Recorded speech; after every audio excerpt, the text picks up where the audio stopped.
I remember watching you, and I'd watch you fight guys, and I'd watch you break guys down. And for me, it was just like, that. I'm a collegiate champion. I'm a wrestler. That guy's not gonna do it. That guy's not gonna beat me. And I'm watching you, and I wasn't even in a thought process of maybe fighting.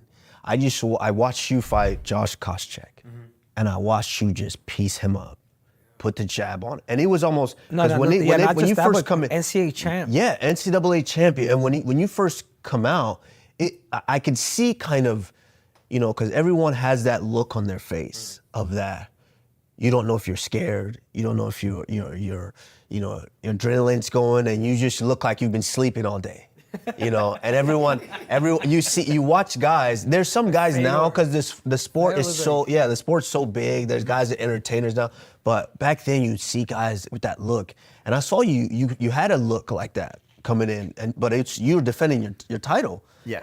And the fight starts, and you just start building, and you're mixing on, and you're hitting him with the jabs, and I think you took him down a couple of times. I think maybe in that fight. Yeah. And I'm just like, how is he able to break guys down? For you, when you step in, because I know the feeling when you're in there and the ref looks at you and goes, "Are you ready?" They don't even give you a chance to say, "No, I'm not ready." They just go, "You ready?" Yeah. You ready? You ready? No. Let's go. So, they don't give you that time. So for you, how is that feeling when they're saying, "Are you ready? Let's go," and you're getting into the fight? Because like Henry was saying earlier, if you're one of those guys that kind of have to get into the fight, if a guy comes at you with extreme intensity, how does that work? And how do you control that? So the way it works for me, and if I can back up a little bit, I'll explain to you my thought process.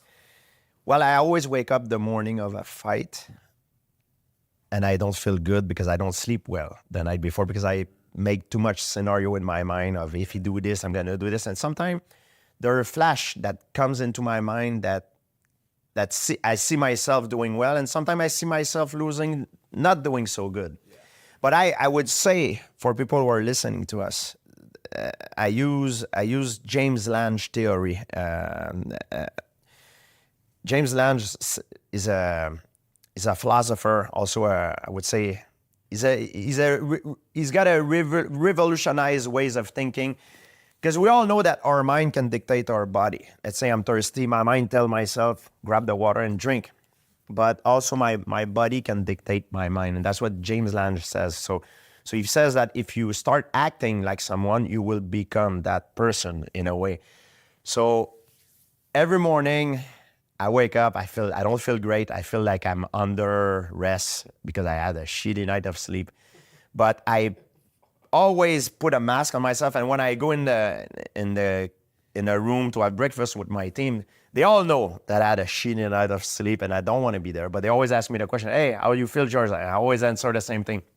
"I feel great. It's gonna be a good day tonight. We're gonna kick ass, guy. I can't wait."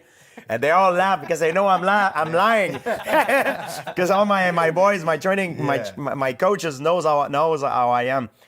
So as the fight get closer, it's like a funnel, but things get worse and worse. I have more stress. Absolutely. And this stress start building up, by the way, as soon as the fight get announced, but now it gets worse and worse. And it gets worse until I reach the locker room. It's unbearable. Like, I see some guys get knocked out coming back in the locker room, get all messed up, like sometime on stretches, and you're like, "God damn, I'm the next one." But you don't want to act like this, so you pretend like everything is normal and everything, but deep down inside, you're scared and terrified. And what I do to put myself into the perfect mind zone, mind is, when I know I'm the next one, so the peak, the epitome of my stress is, I would say, right before I'm about to walk in. When I know, let's say the fight before mine, because I normally, the last few fights of my career, I was fighting for a title. So when I know I'm next, and I know the UFC guy is about to kick the door and say, "Hey, St-Pierre, you're up next," I tell my coaches, I say, 1 minute, I go to the bathroom. And I don't go to the bathroom to pee. Or sometimes I do, but I go to the bathroom because I have a ritual. I look at myself in the mirror and I start talking to myself. And before, I used to put my bandana, my gi as I'm doing it, but now would no longer have the chance to have that. So I look at myself in the mirror and I tell myself all the reason why I'm gonna win. I'm stronger than him. I'm faster than him. I have better coaches than he does. I'm more well prepared. I've done all the sacrifices. I sparred this guy. This guy is a freaking killer, and I was able to do well. There's no way we would have done the same thing. I tell myself every single reason why I'm gonna win that fight. And when I step outside the room, I'm different. Now I'm on cruise control, and I trust my instinct until I go to the octagon. I walk in, and now I really trust myself. And when I'm in the octagon and Bruce Buffer is announcing, I look at my opponent and I tell myself the key word, the objective that's going to make me champion. Because, for example, when I fought Michael Bisping, I knew he was bigger and stronger than me. So I didn't want to stay in front of him because I know it would be a bad choice for me. So I was like movement, all the way in, all the way out, speed, kill, movement, all the way. So I repeat these thoughts in my mind until I go for the face-off. And I'm telling myself, I don't want to sound arrogant, but that's what I'm telling myself right when I face him up. I say, it's going to be a bad night for you. I'm going to be a worst nightmare. Speed, all the way in, all the way out. Speed, all the way in, all the way out. Speed, kill, and then we back up.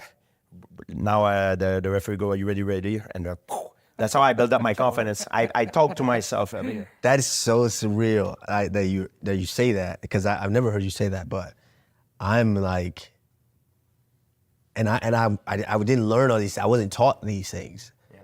I do almost similar. Yeah. Unfortunately, I lost the fight, the Edwards, the second fight, because that fight I just had a lot of stress on me. But I was in the bathroom and I'm in the mirror, and I was walking back and forth. I'm looking at the mirror because I look at I put myself in the scenario and I'm talking to myself in the mirror. But even before that, like I do that in my face-off. That's why when they bring you back in, because most of us were main events for our last few fights, and I'm sitting there I'm crossed over. I'm talking in my head.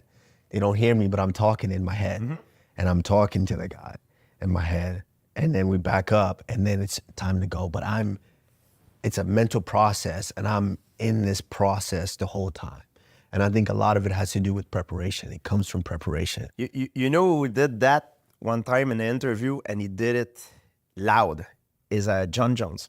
Before he fought DC, he told DC in an interview, he said, I'm gonna go out there and something like I'm gonna go out there and put you down and beat you up, and there's nothing you can do, Daniel Cormier. And I told myself, I said, he just did it, but he did it loud. But you know what I mean? Some guys like McGregor does it loud too. Yeah. But me, I just did it in my mind. I think you need to have that kind of arrogance in a way to be confident, to build up your confidence. Sometimes it's not because you're an arrogant person. It's just that it's a way to build up your confidence. Well, not so much that, but even what John Scholes said, like when you say something that's powerful, it's almost like you're signing that contract, whether you know it or not. Even you're selling it with blood, because now it was your 1,000% belief against what is it that you just himself. said? When he said it, I don't think any fighter. I don't think there was any fighter that real fighter, that saw him and watched him say that live that didn't believe him. It was utter belief in his mind that this is what I'm gonna do to you. Yeah. And he said, he was like, I am going to hit you with any and every malicious technique that I know. Yeah, but you know what though? That's what he said. Yeah. And I was like, oh shit, he means that. Yeah. Oh, he mean that.